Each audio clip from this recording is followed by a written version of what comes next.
የአዙሪት ሰለባ እርሻን ከማዘመንና ኢንዱስትሪን ከማስፋፋት አኳያ የሀገራችንን ሁኔታ ከላይ በጥቂቱ ተመልክተናል።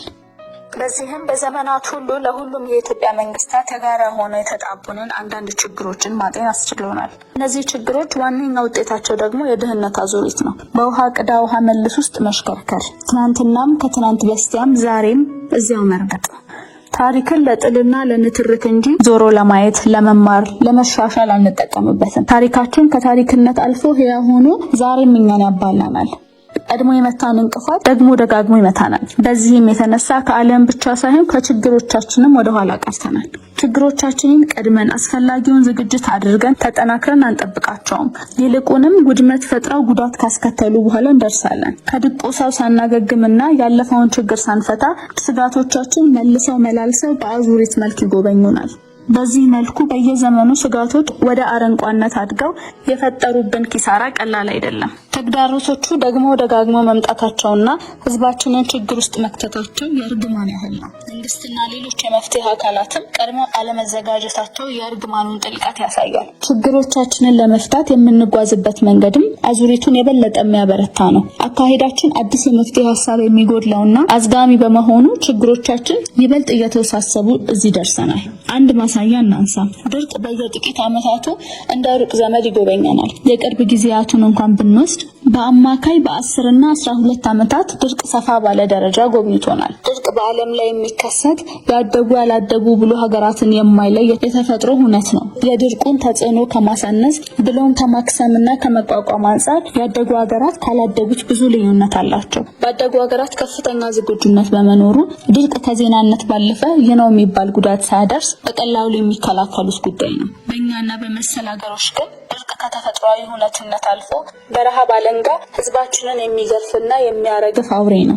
ረሃብ ለኛ ከፍተኛ የንብረትም ሆነ ሰብአዊ ጉዳት አድርሶ ትልቅ ጠባሳ ጥሎ ማህበራዊና ኢኮኖሚ ቀውሶችን አስከትሎ የሚያልፍ የዘመናት ባላንጣችን ነው። ለዚህም በየዘመናቱ በድርቅ ምክንያት በሚመጣ ረሃብ የተነጠቅነው ወገን፣ ያጣነው ንብረት፣ የተፈጠረው ማህበራዊ ቀውስና በአጠቃላይ በሀገር ላይ ጥሎ የሚያልፈው ጠባሳና መጥፎ ስም ማሳያ ነው። አስገራሚው ነገር በየዘመናቱ ድርቁን ለመከላከልና ህዝባችንን ከረሃብ ለመታደግ የተጓዝነው ርቀት እዚህ ግባ የማይባል መሆኑ ብቻ አይደለም። የስህተቶቻችን ተመሳሳይነትም አስገራሚ ነው። ድርቅን መከላከልን ማዕከል ያደረገ ወይም ህዝብንና እንስሳትን በረሃብ ከመጠቃት የሚታደግ ዘላቂ መፍትሄ አላዋለድንም። ሩጫዎቻችን ሁሉ ድርቁ ወደ ረሃብነት ተለውጦ ሰው ማለቅ ከጀመረ በኋላ ለመድረስ የሚደረጉ ሰርገኛ መጣ በርበሬ ቀንጥሶ አይነት ናቸው። በአፄ ኃይለ ሥላሴ ዘመን ይህ ረሃብ በተደጋጋሚ መጥቷል። የንጉሱ አስተዳደር ከአንደኛው ችግር የተማረው ነገር ስላልነበረ ሌላኛው ድርቅና ረሃብ ሲደርስም ተመሳሳይ አይነት እርምጃ ሲወስድ ተመልክተናል። የ1966 ረሃብም ለአብዮቱ መፈንዳት አንዱ ምክንያት ሆኖ ንጉሱን ስልጣናቸውን አሳጥቷቸዋል። ደርግ በ1977 በተመሳሳይ ሁኔታ ተፈትኖ ወድቋል። ለድርቅ የሰጠው መፍትሄ ድርቅን አስታኮ ወደ ስልጣን የመጣ መንግስት አይመስልም ነበር። ተመሳሳይ የርብርብ ምላሽ ብዙ ህዝብ እንዲያልቅብን አደረገ። ኢህአዴግ በዚህ ረገድ በተወሰነ መልኩ የተሻለ የምንለውን እርምጃ የተራመደ ይመስላል። በእርግጥ ያለፈው አዙሪት አለቀው ብሎ በ1986 እና በ1997 የተፈጠሩ የድርቅ ሁኔታዎችን አስቀድሞ በመከላከል ረገድ ይህ ነው የሚባል እርምጃ አልወሰደም ነበር። ነገር ግን ቢያንስ ድርቁ ረሃብ ሆኖ ህዝባችንን ከመጨረሱ በፊት ደርሶ ህዝባችንን ለመታደግ ተችሏል። እንጠይቅ እስኪ ከድርቅ አዙሪት ለመላቀቅ ወይም ችግሩን ለመቀነስ በሀገራችን ሁኔታ ትክክለኛው ስር ነቀል መፍትሄ ምንድን ነው? መደጋገሙ የማይቀር ተፈጥሯዊ ሁኔታ አድርገን መቀበል ግድ ከሆነም ተጽዕኖውን የምንቀንሰው እንዴት ነው? ከመፈጠሩ በፊት ዝግጁ ሆነን ለመጠበቅ የተቸገርነው ስለምንድን ነው? ለነገስ በምን መልኩ ዝግጁ መሆን ይጠበቅብናል?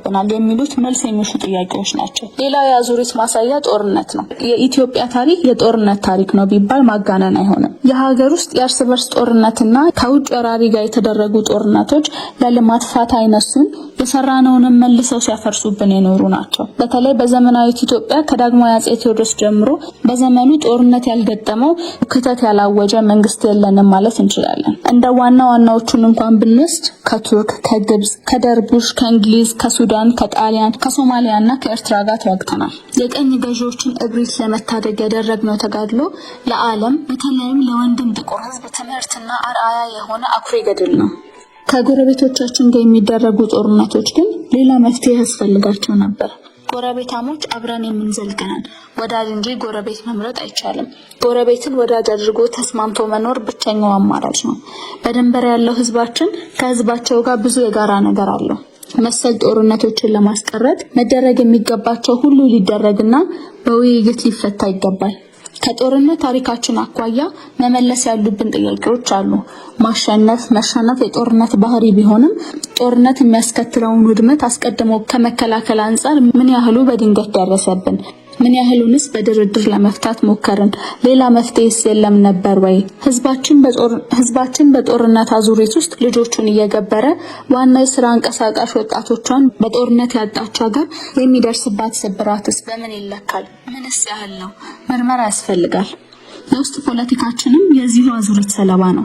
ከአፄ ኃይለ ሥላሴ ዘመን ጀምሮ እንኳን ብናየው 2 የመፈንቅለ መንግስት ሙከራዎች በ15 ዓመታት ውስጥ ተከናውነዋል። ደርግ 2 የመፈንቅለ መንግስት ሙከራዎች፣ ኢህአዴግ 2 ህዝባዊ አመጾች አስተናግደዋል። ይህ እንግዲህ ከ1950 እስከ 2010 ድረስ ያሉት 6 ዓመታት ብቻ ነው። ከ6 በላይ በሆኑ አመጾች የታጀቡ ናቸው። ህዝብ ይከፋል፣ በመንግስት ላይ ያምጻል፣ መንግስትን በኃይል ለመቀየር ይሞክራል። እንዲህ ያሉ አመጾች ሳይሳኩ ቀርተው መንግስት እድል ሲያገኝ ብዙ ነገር አስተካክሎ የህዝብን ጥያቄ በመመለስ ሰላማዊና መልካም አስተዳደር የሰፈነበት ጉዞ ይጓዛል የሚል እሳቤ አለ። የሆነው ግን በተቃራኒው መሆኑን ቀጣዩ አመጽ ይነግረናል። አስገራሚው ነገር ግን በዚሁ መንገድ ተሰክቶለት ስልጣን የያዘው አካልም አመጾችን መልሶ ማስተናገዱ ነው። ፖለቲካችን በአዙሪት ውስጥ የሚዳከር ነው። የፖለቲካችን አዙሪትስ ምክንያቱ ምንድነው? በእነዚህ ህዝባዊ አመጾች መካከል ያለው አንድነትና ልዩነት ምንድነው? የሚከተሉት ርዕዮተ ዓለም የተለያየ ቢሆንም ፖለቲከኞቻችን ለህዝባዊ አመጽ ያላቸው ምላሽ እንዴት ተመሳሳይ ሆነ? ከመጀመሪያው የህዝብ አመጽ ፖለቲካችን ትምህርት ያልወሰደው ስለምንድን ነው? ይህም ግምገማና ትምህርት የሚገኝበት መልስ ይፈልጋል። በአጠቃላይ ችግሮቻችን ሁሉ አንድ ጊዜ ተጋፍጠን አሸንፈን ወይ ተሸንፈን የምንቀብራቸው አልሆኑም። በአዙሪት የምንጠመድባቸው ናቸው። ይልቁንም በየጊዜው እንደ ጥቁር እንግዳ በድንገት የምንቀበላቸው ሰርክ አዲስ አዙሪቶች ናቸው። በትምህርት፣ በጤና፣ በንግድ ወይም በሌሎች ዘርፎችን ብንዘረዝር የአዙሪት አባዜው እንዳለ ነው። ችግሮቻችን እንደ ጆፌ አሞራ እንደዞሩን አሉ። ዛሬን ሲሰናበቱን በከርሞ እንጠብቃቸዋለን።